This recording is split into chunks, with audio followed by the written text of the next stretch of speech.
बरसात में रामलाल, जो एक किसान था, शहर से अपने घर की ओर आ रहा था। आते आते उसे रात हो गई। तूफान और बारिश दोनों ही उसे आगे जाने से रोक रहे थे।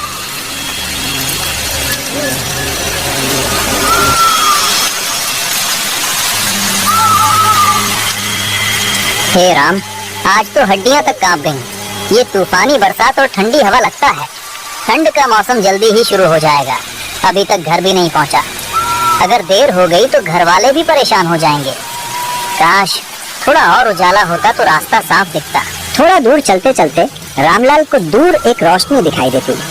उस रोशनी को देखकर रामलाल चौंक जाता है। अरे ये तो मुझे किसी का घर लग रहा है, पर इस जंगल में ये अकेला घर कुछ अजीब लग रहा है। पर मुझे क्या, इस तूफानी बरसात में मुझे लगता है यहाँ रुकना सही होगा। सुबह होते ही यहाँ से चला जाऊंगा। रामलाल धीरे धीरे उस घर की ओर बढ़ता है। इस तूफानी बारिश में जैसे उसे आराम करने की उम्मीद दिख रही है। रामलाल घर के बाहर खड़ा होकर सोच में पड़ जाता है। वो मन ही मन सोचता है कि अंदर जाना सही रहेगा या नहीं, पर फिर वो आखिरकार अंदर जाने का फैसला कर ही लेता है। कोई है? घर में कोई है? मदद चाहिए इस तूफानी बारिश में। सफर करना मुश्किल है, अंधेरा भी ज्यादा है। कोई सुन रहा है मेरी बात? तभी अंदर से एक बुजुर्ग औरत दरवाजे पर खड़ी हो जाती है और बोलती है, अरे बेटा, इतनी तूफानी रात को तुम यहाँ इस वीराने जंगल में? कहाँ रास्ता भटक गए? अरे अम्मा, मैं रामलाल हूँ, पालमपुर गांव से हूँ। किसान हूँ अम्मा। बस शहर से बीज लेने आया था, पर घर आते आते रात हो गई। तूफानी बारिश में सफर करना मुश्किल है।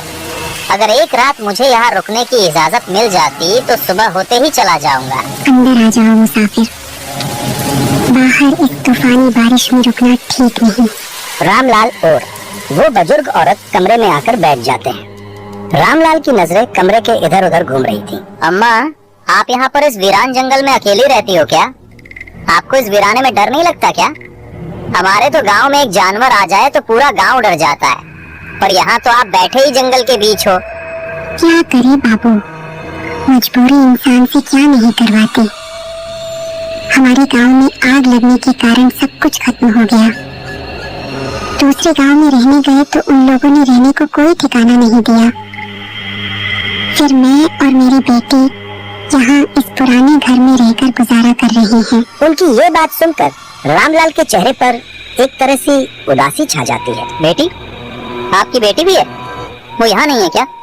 कहीं दिखाई नहीं दे रहा है वो। बेटा, वो दूसरे कमरे में सो रही है। वो शाम होते ही आराम करती है और सोने चली जाती है। चलो, अब तुम भी आराम कर लो, मैं जाती हूँ। अगर कुछ चाहिए होगा तो आवाज लगा देना। अगर भूख लगी हो तो कुछ खाने को ला दो। नहीं शुक्रिया, मैं रास्ते में ढाबे पर रुका था, वहाँ खाना खा लिया था। आप जाइए, आराम कर लीजिए। कोई जरूरत हुई तो मैं बुला लूंगा। वो बुजुर्ग औरत वहाँ से चली जाती है। रामलाल बिस्तर पर लेट जाता है और सोने की कोशिश करता है। कुछ देर बाद उसे पायल पहने औरत के चलने की आवाज आने लगती है। वो एकदम सो उठकर बैठ जाता है। वो सोचने लगता है कि आखिरकार इतनी रात को, रात के इस पहर कौन होगा। वो देखने के लिए बाहर की तरफ आता है। बाहर बारिश रुक गई थी। जैसे ही वो बाहर आता है, एक लड़की उसे बैठी हुई दिखाई देती है। आप यहाँ इस रात? अम्मा कह रहे थे कि आप सो गए हैं। क्या हुआ इतनी रात को? आप बाहर क्यों बैठे हो अंधेरे में अकेले? सब ठीक है ना? जी हाँ, मुझे नींद नहीं आ रही थी तो सोचा बाहर घूम लूं। आप कौन और यहाँ क्या कर रहे हैं? जी मैं किसान हूँ, शहर से बीज लेके आया था। वापस आते वक्त तूफानी बारिश के कारण मदद लेने आया था तो अम्मा ने यहाँ रुकने को कह दिया। मैंने भी सोचा तूफानी बारिश में आगे कहाँ जाऊँगा, तो रुक गया। तब आप शायद सो रही थी। हाँ जी, बिल्कुल सही किया आपने। इस तूफानी बारिश ने बहुत लोगों से बहुत कुछ छीना है। वैसे भी इस अंधेरी रात में आपका जाना मुश्किल ही था। कम से कम यहाँ रात आराम से रुक के सुबह तसल्ली से जा पाएंगे। थोड़ी देर बारिश रुकी थी तो बाहर आ गई, पर बादल देख के लगता है बरसात फिर से शुरू होने वाली है। अब तो मुझे भी लग रहा है कि मैंने सही ही किया यहाँ रुकने का सोचकर। अगर यहाँ नहीं रुकता तो आपसे मुलाकात कैसे होती? आप भी कैसी बात कर रहे हैं? भला मुझसे मिलकर क्या ही होगा। पर हाँ, जब जहाँ किसी को मिलना होता है वो वहाँ मिल ही जाता है। पर इन काली तूफानी रातों में हर कोई मिलने वाला सही हो, ये जरूरी नहीं है बाबू। आपकी बातें सुनकर मैं डरूं या हंस दूं? आप तो ऐसे बोल रही हो जैसे बारिश में इंसान नहीं भूत घूमते हो। इतना नहीं सोचा करते। आप अपना बताइए, इस जंगल में रहकर बोर तो नहीं हो गए? वो बातें कर रहे होते हैं, पर इतने में फिर से बारिश शुरू हो जाती है। वो दोनों अंदर आते हैं। अंदर आते ही रामलाल सोने के लिए कमरे में आ जाता है और बैठकर माया के बारे में सोचने लगता है। रामलाल इतनी गहरी नींद में सोया था कि दिन कब हो गया पता ही नहीं चला। एकदम से रामलाल की आंख खुलती है। अरे ये क्या, दिन भी हो गया और मैं ये सोया हुआ हूँ। देर हो जाएगी गांव जाने में, जल्दी उठ के माया जी से मिलकर चलता हूँ। रामलाल बिस्तर से उठकर बाहर की ओर आता है। ऐसा लग रहा था जैसे उसकी आंखें माया को ढूंढ रही हो। अरे अम्मा, माया कहाँ हो आप? कहीं भी कोई दिखाई नहीं दे रहा। कहीं ऐसा तो नहीं कि मैं ही उठने में लेट हो गया और वो कुछ लाने चले गए हो? सोचा था जाने से पहले एक बार माया जी से मिल लूं, पर लगता है अब ऐसे ही बिना मिले जाना पड़ेगा। गांव जाने में देर हो जाएगी, माँ भी चिंता कर रही होगी। गांव पहुंचने की जल्दी में रामलाल ने रुकने के बजाय सीधे रास्ता पकड़ लिया था। सुबह का मौसम था, हल्की ठंडी हवा चल रही थी और बारिश के बाद जंगली रास्ता हरा भरा मनमोहक लग रहा था। बैलगाड़ी की चाल धीमी थी, पर रामलाल का मन तेजी से भाग रहा था, बार बार उसी ओर, माया की ओर। वो सोच रहा था शायद उसे बिना मिले चले आना ठीक नहीं है, शायद वो कुछ कहना चाहती थी। इन्हीं ख्यालों में खोया वो आगे बढ़ रहा था कि अचानक उसकी नजर सामने पड़ी। रास्ते के किनारे वही खड़ी थी, माया। उसकी आंखों से आंसू बह रहे थे, जैसे हर बूंद किसी अधूरी कहानी की गवाही दे रही हो। अरे माया जी, आप यहाँ? क्या हुआ आपको? रो क्यों रही हैं आप? किसी ने कुछ कहा क्या? सुबह सुबह आप कहाँ चली गई थी? सब ठीक तो है ना माया जी? बताइए कुछ। नहीं, कुछ भी ठीक नहीं है। सुबह मैं और अम्मा जंगल में लकड़ी लेने गए थे। अम्मा थोड़ी दूर गई थी कुछ खाने को चुनने, फिर वहाँ कुछ भयानक हुआ। मैं किसी तरह जान बचाकर भागी हूँ। क्या हुआ माया जी? ये हाल कैसे हो गया आपका? आपको तो कुछ नहीं हुआ ना? डरिए मत, मैं यही हूँ। बताइए खुलकर, क्या देखा आपने? इतनी सहमी हुई क्यों हैं आप? कुछ तो कहिए। वो शेर अम्मा को अपने साथ ले गया। पहले बाबा मुझे छोड़कर चले गए, अब किस्मत ने अम्मा को भी छीन लिया। मैं क्या करूँ अब? किसके पास जाऊँ? अब तो मैं सच में बिल्कुल अकेली रह गई हूँ। नहीं माया जी, खुद को अकेला मत समझिए। शायद मैं आपकी अम्मा को तो नहीं बचा पाया, पर अब आपको अकेला नहीं छोड़ूंगा। आइए मेरी बैलगाड़ी में बैठिए। आज से आप मेरी जिम्मेदारी हैं। अगर आपको मंजूर हो तो मेरे साथ चलिए। क्या सच में आप मुझे अपने साथ ले जाएंगे? मैंने तो सोचा था भगवान ने सब छीन लिया, पर शायद एक सहारा भेज दिया। मैं चलूंगी आपके साथ, मगर सोच लीजिए, एक बार चली गई तो फिर कभी लौटकर नहीं जाऊंगी। रामलाल माया की बात मानता है और माया भी उसके साथ उसके घर गांव चलने के लिए तैयार होकर बैलगाड़ी में बैठ जाती है। दोनों अब जंगल के रास्ते से होकर घर की ओर चल पड़ते हैं। मैं भी यही चाहता हूँ माया जी, आप मेरे साथ रहें। कल जब पहली बार आपको देखा था, तब से बस आपके ही बारे में सोच रहा हूँ। न जाने क्यों दिल कहता है कि अब हमें अकेले नहीं रहना चाहिए। अगर आप साथ चलें तो शायद जिंदगी फिर से मुस्कुरा उठे। मैं भी आपके साथ जाने के लिए ही आई हूँ। अब डर नहीं लगता जब कोई अपना साथ हो। मैं भी यही चाहती हूँ कि फिर से अकेली न पड़ जाऊँ। शायद अब जिंदगी थोड़ी आसान लगने लगी है। सफर करते करते फिर से शाम ढलने लगी थी। आसमान में सूरज की आखिरी किरणें अब धुएं जैसे बादलों में खो चुकी थी। रामलाल के चेहरे पर थकान थी, पर मन में एक गहरी टीस। माया के साथ जो हुआ उसका बोझ अब भी उसके दिल पर था। बारिश के बाद की मिट्टी की खुशबू के बीच वो अपनी बैलगाड़ी लेकर गांव की चौपाल की ओर बढ़ा। वहां कुछ लोग बैठे थे जो अपनी ही बातों में खोए हुए थे। चौपाल के आगे सरपंच जी खड़े थे। अरे रामलाल, तू 2 दिन कहाँ लगा कर आया रे? हमको तो लगा था तू शहर में ही रुक गया होगा। और ये लड़की कौन है तेरे साथ? पहले तो इस गांव में कभी नहीं देखी इसे। अरे सरपंच जी, कल तूफानी बारिश के कारण गांव नहीं पहुंच पाया। ये माया जी हैं, मेरी दोस्त। वो अब इस गांव में रहने आई हैं। कृपया उन्हें स्वागत दीजिए और मदद करें। अच्छा अच्छा, माया जी, हमारे गांव में आपका स्वागत है। रामू, अब घर चला जा, बारिश होने वाली है।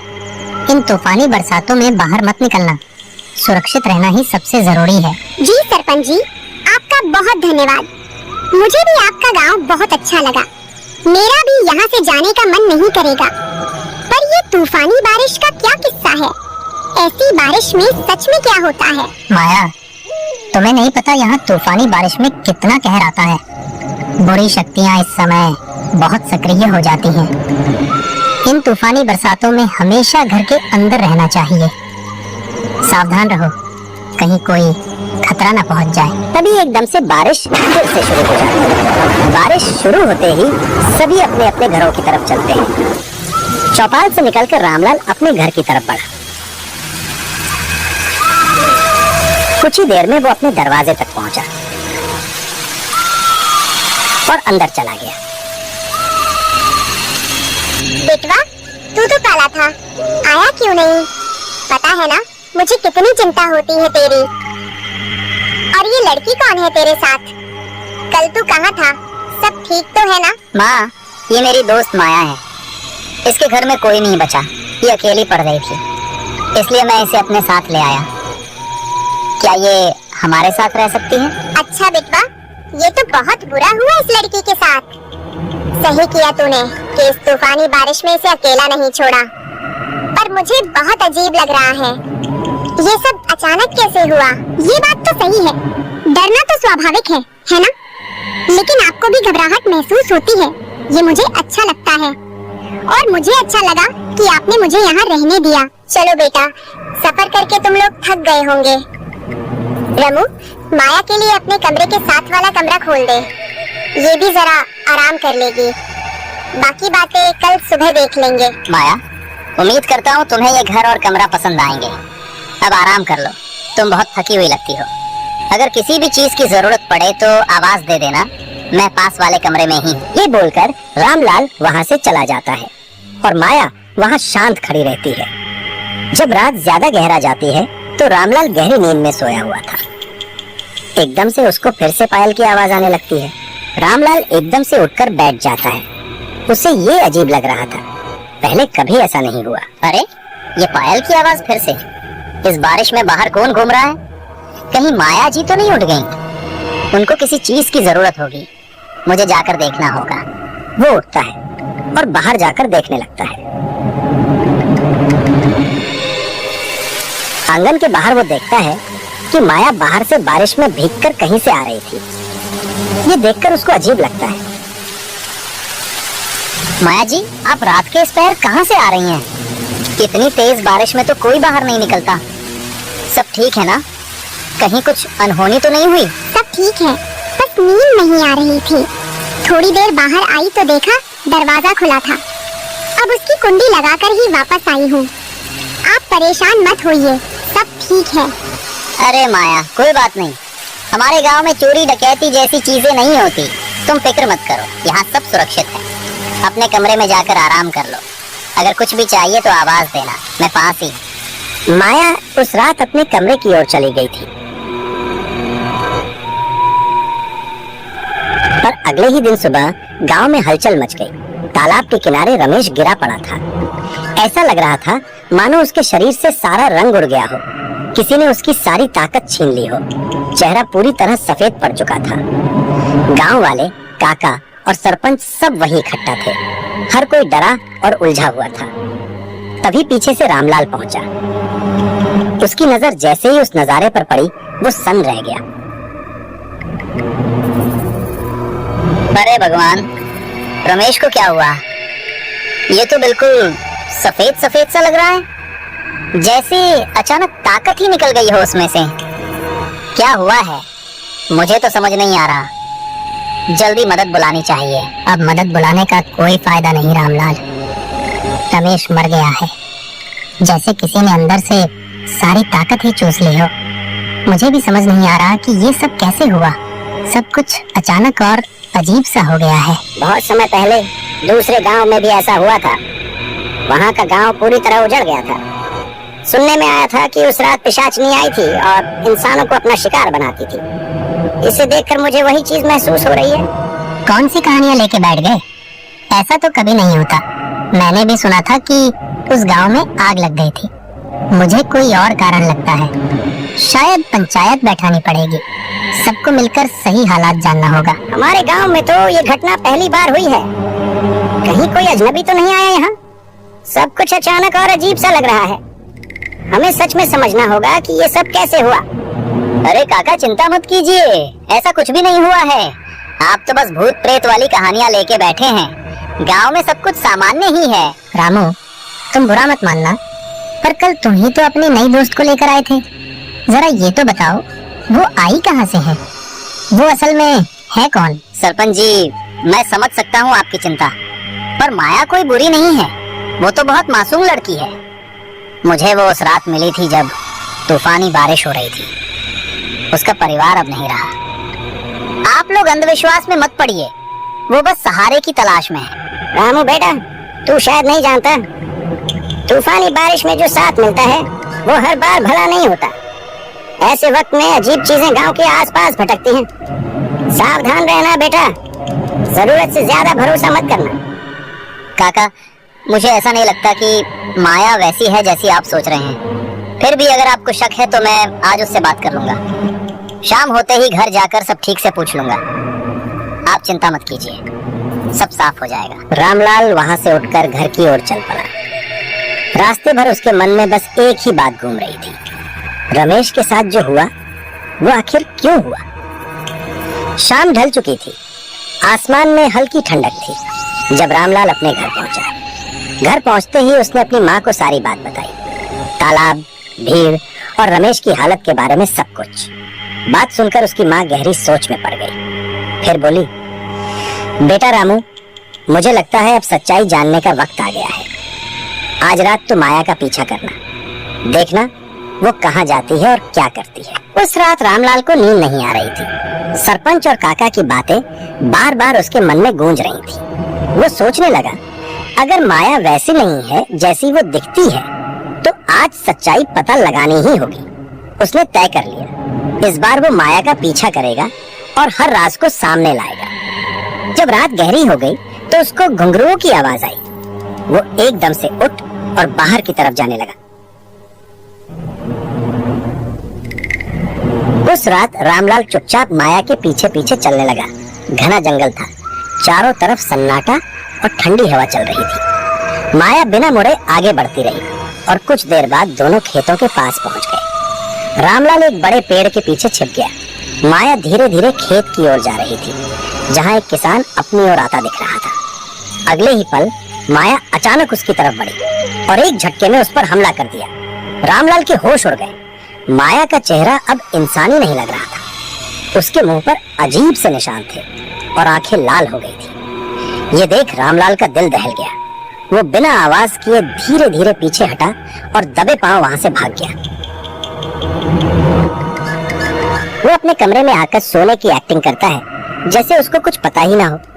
माया उसके कमरे में आती है जाती है और उसे सोता हुआ लाल अगले दिन काका को और सरपंच को सारी बात बताता है। फिर वो योजना बनाते हैं।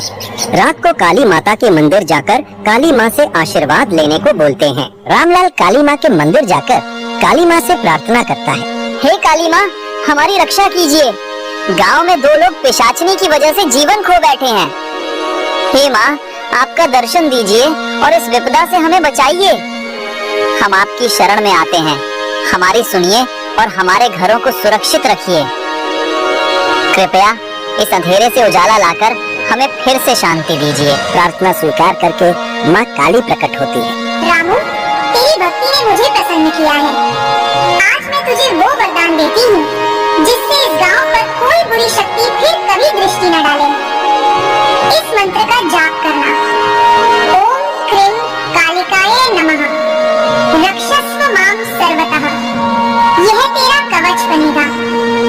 जा बेटा, अब तेरे साहस से यह अंधकार मिटेगा। मैं धन्य हो गया माँ, आपके दर्शन पाकर। मुझ भागे पर अपने कृपा की है माँ। मैं जब तक जिंदा रहूंगा आपकी पूजा में अपनी जिंदगी बिता दूंगा। जय काली माँ की, जय काली माँ। माँ काली से आशीर्वाद लेकर रामलाल माया के पास आता है। मेरे सामने तुम्हारा सच आ गया है माया। तुम यहाँ गांव के लोगों को मार रही हो। मैंने तुम्हारा असली रूप देख लिया है। अच्छा यही रहेगी कि तुम यहाँ से चली जाओ, वरना अच्छा नहीं होगा ये तुम्हारे लिए। तो तू रोकेगा मुझे? मुझे आज तक रोकने वाले मारे गए, तू मुझे रोकने की बात कर रहा है। सोचा था तुझे सबसे आखिर में देखूंगी, पर लगता है अब पहले तुझे ही ऊपर पहुंचाना पड़ेगा। माया एकदम से अपने असली रूप में आ जाती है। रामलाल काली माँ का मात्रा जाप करने लगता है। माया मंत्र सुनते ही चिल्लाने लगती है। ये मंत्र पढ़ना बंद कर रामलाल, तू नहीं बच पाएगा। ये मंत्र मत पढ़, मैं जल रही हूँ। मैं वापस आऊंगी, याद रखना तू। तुझे और तेरे गांव को खत्म करने मैं वापस आऊंगी।